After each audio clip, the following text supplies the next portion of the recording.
into the river again, and as he worked faster he began to count to himself in a panting whisper. Whew! Whew! Whew! Whew! The boat streaked across the river's surface like a water bug. At last they slid into some thick cattails. Gunnar got a handhold and propelled them forward until the prow grounded in the shallows. "This is as far as I go," Piper told him in a sweating voice. "Over there is a tomb." Odin and Gunnar scrambled ashore. Piper pushed the boat back into the river and was gone. 3 thin sickles of moons were cleaving their way across the sky. A few unfamiliar stars were out. There was enough light now for them to see Maya's tomb not far away. It seemed to be fashioned of moonbeams. It was such a perfect copy of the Taj Mahal that here both death and sleep were brothers, and a nirvana of peace hung over it in an aura of silver light.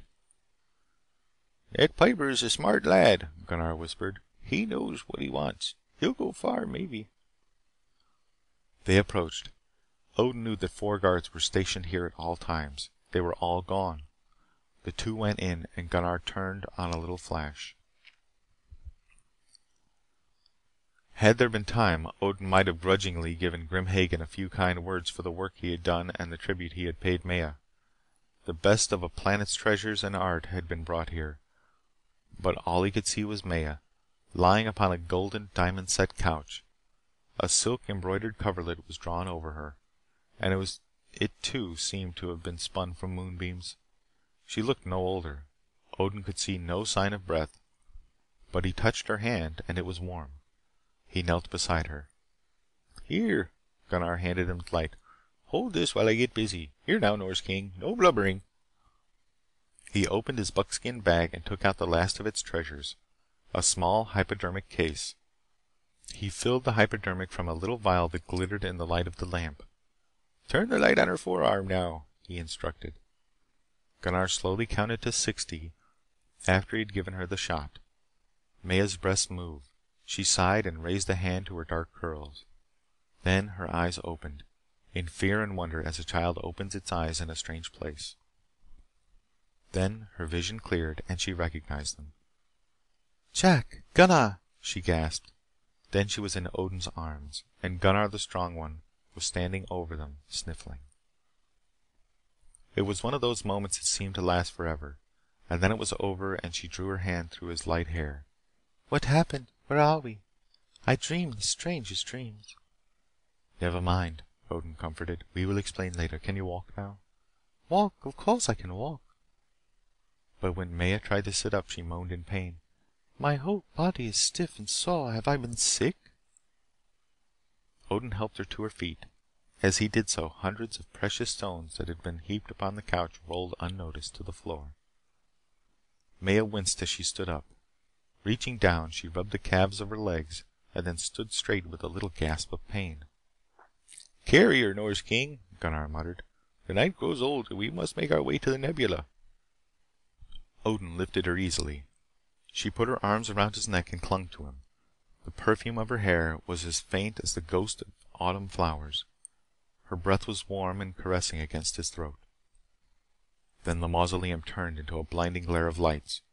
Gunnar dropped the flash and his broadsword shrieked against the scabbard as he drew it. Odin set Maya's feet upon the floor. Still holding her with one arm, he drew his sword and made ready to stand before Gunnar. A dozen cloaked figures came into the room. The first was Grim Hagen, smiling sardonically. The others were bronze. The last to enter was carrying poor Piper's dripping head by a handful of hair. "So," Grim Hagen bowed, "the princess awakens. And here is Prince Charming. And here is the last Neebling that I shall ever kill. I would like to kill you very slowly, but I am afraid I do not have time. Hell is bubbling over in that fair city of mine tonight. I thought I paid my captains well, but some of them wanted more. Or they wanted what I could not give them. It doesn't matter. Let them fight it out. We have the old ship with the new drive. Out there at the edge of space, a desperate people are waiting for me. And now I have Maya. Gunnar, that was a mean trick. You used the science that your people stole from us to cheat me of my bride and my slave." Gunnar had heard enough. The huge sword flashed in a circle as he swung it above his head with both hands. A Bron stepped forward and Gunnar slashed him from shoulder to stomach pit. Odin thrust Maya to the couch as he came forward to help. But Grim Hagen had merely stepped back. Now he was holding a deadly little tube in his hand. A cold light winked on and off. Odin felt his muscles harden as though 100 Charlie horses had struck him at once.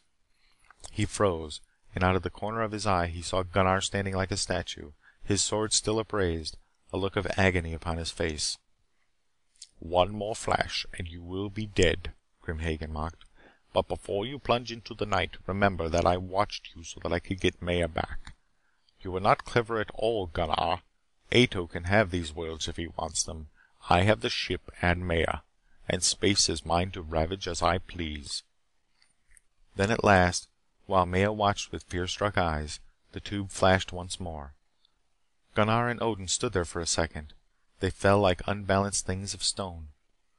A Bron stepped forward and drew his sword, but Grim Hagen waved him aside as he bent over the two silent forms.